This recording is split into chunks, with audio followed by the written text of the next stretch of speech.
식탁에 마주 앉았지만 대화가 없습니다.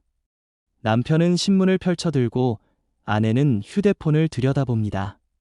그렇게 아침 식사가 끝나고 남편은 현관문을 나섭니다. 잘 다녀오라는 인사도 주고받지 않습니다. 아내는 빈 식탁을 바라보며 문득 생각합니다. 우리는 언제부터 이렇게 된 걸까요? 30년을 함께 살았지만 이제는 한 집에 사는 남남 같습니다. 사랑했던 기억이 가물가물합니다. 그저 익숙함만 남았고 그마저도 이제는 버거움으로 느껴집니다. 이혼이라는 단어가 머릿속을 스칩니다. 하지만 쉽게 입 밖으로 꺼낼 수 없는 무게감이 그 단어에는 담겨 있습니다. 중년 부부의 위기는 어느 날 갑자기 찾아오지 않습니다. 오랜 시간 쌓인 것들이 어느 순간 터져 나오는 것입니다. 젊었을 때는 사랑으로 덮을 수 있었던 문제들이 나이가 들면서 더 이상 참기 어려워집니다. 자녀 양육이라는 공동의 목표가 사라지면서 둘만 남았을 때 서로를 바라보는 시선이 낯설어집니다. 이 사람과 앞으로도 계속 살아야 하나 하는 의문이 들기 시작합니다. 주변에서 황혼 이혼 소식이 들려올 때마다 남의 일 같지 않습니다. 한 여성은 최근 진지하게 이혼을 고민하고 있습니다. 결혼 생활 내내 남편의 무관심에 시달렸습니다. 집안일은 당연히 아내 몫이었고 남편은 돈만 벌어오면 자기 역할을 다한 것이라 생각했습니다. 아이들이 어릴 때는 육아와 교육에 매달리느라 자신을 돌아볼 겨를이 없었습니다. 하지만 이제 아이들은 모두 독립했고 그녀는 텅 빈 집에서 남편과 단둘이 마주하게 되었습니다. 그제야 깨달았습니다. 우리는 부부가 아니라 그저 같은 공간을 공유하는 동거인이었다는 것을 말입니다. 남편의 입장도 다르지 않습니다. 평생 가족을 위해 일했다고 생각합니다. 회사에서 받는 스트레스를 집에서까지 풀 수 없어 침묵으로 일관했습니다. 아내와 대화하고 싶었지만 무슨 말을 해야 할지 몰랐습니다. 시간이 흐르면서 대화는 점점 줄어들고 서로에 대한 관심도 식어갔습니다. 퇴직이 가까워지면서 불안해집니다. 집에만 있게 되면 아내와 무엇을 하며 시간을 보내야 할까요? 이미 공통의 화제거리도 없고 함께 즐길 취미도 없습니다. 어색한 침묵만이 집안을 가득 채울 것입니다. 이혼을 생각하게 만드는 결정적 계기는 사람마다 다릅니다. 어떤 이는 남편의 외도를 알게 된 후 배신감을 견디지 못합니다. 어떤 이는 경제적 무능력이나 도박 같은 문제로 더 이상 함께할 수 없다고 판단합니다. 또 어떤 이는 시댁과의 갈등이 극에 달해 한계에 부딪힙니다. 하지만 가장 많은 경우는 특별한 사건 없이 그저 지쳐버린 것입니다. 감정이 소진되고 더 이상 노력할 의지가 남아있지 않을 때 이혼이라는 선택지가 현실로 다가옵니다. 한 남성은 아내가 최근 변했다고 느낍니다. 예전에는 순종적이고 참을성이 많았는데 이제는 자기 주장이 강해졌습니다. 사소한 일에도 따지고 불만을 표출합니다. 남편은 당황스럽습니다.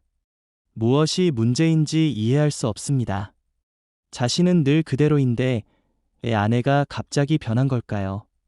하지만 아내의 시각은 다릅니다. 그녀는 변한 것이 아니라 더 이상 참지 않기로 결심한 것입니다.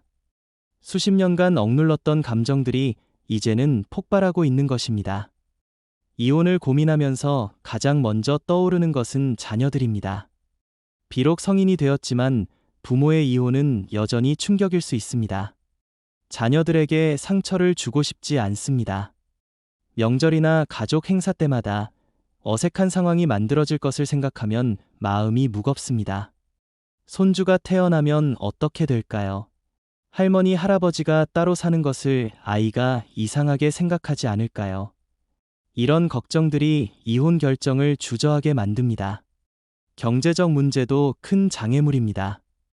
특히 전업주부로 살아온 여성들에게는 더욱 그렇습니다. 이혼 후 생계를 어떻게 꾸려갈 것인가가 현실적인 고민입니다. 재산 분할을 받는다 해도 앞으로 살아갈 날들이 만만치 않습니다. 취업 시장에서 중년 여성은 환영받지 못합니다. 할 수 있는 일이 제한적이고 임금도 낮습니다.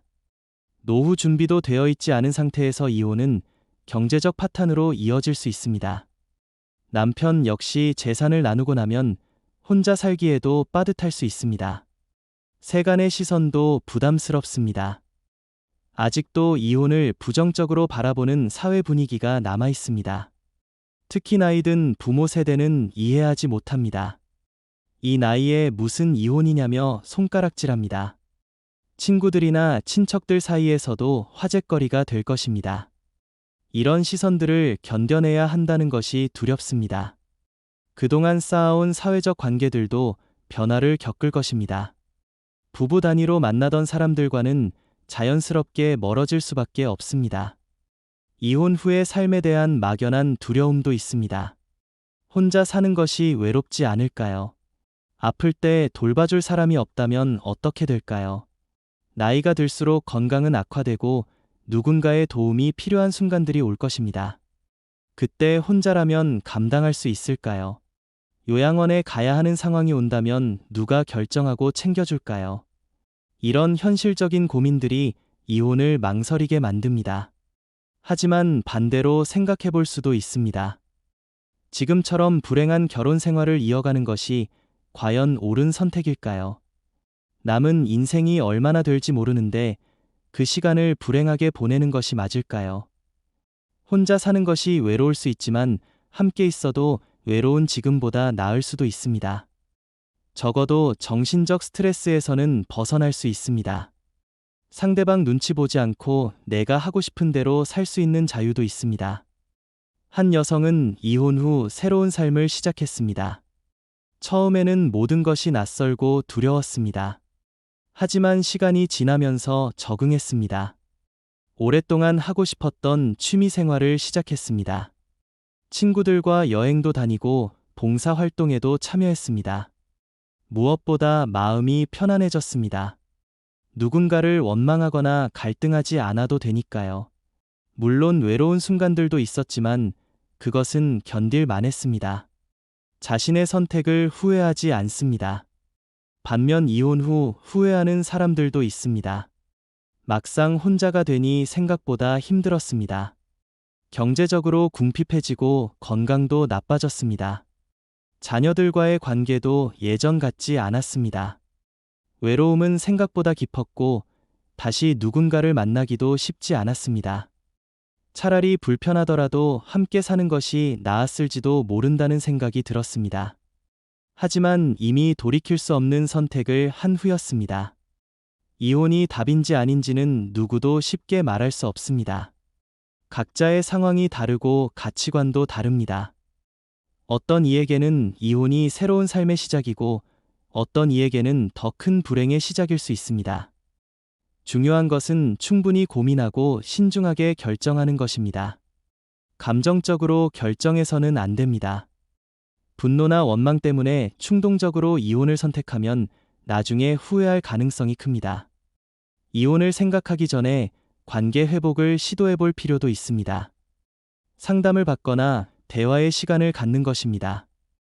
오랜 시간 쌓인 오해와 상처들을 풀어내는 과정이 필요합니다. 상대방의 입장에서 생각해 보려는 노력도 중요합니다. 서로가 변화하려는 의지가 있다면 관계는 회복될 수 있습니다. 실제로 위기를 극복하고 다시 좋은 관계를 만들어가는 부부들도 많습니다. 하지만 모든 노력을 다했는데도 불가능하다면 그때는 결단을 내려야 합니다. 서로에게 독이 되는 관계를 억지로 유지하는 것은 두 사람 모두를 망가뜨립니다. 때로는 헤어지는 것이 서로를 위한 최선의 선택일 수 있습니다. 증오하며 함께 사는 것보다 평온하게 각자의 길을 가는 것이 더 건강한 삶입니다. 이혼을 결정했다면 준비를 철저히 해야 합니다.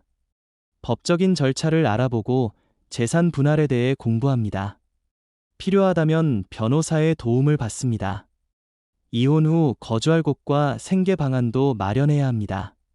자녀들과는 솔직하게 대화하고 이해를 구합니다.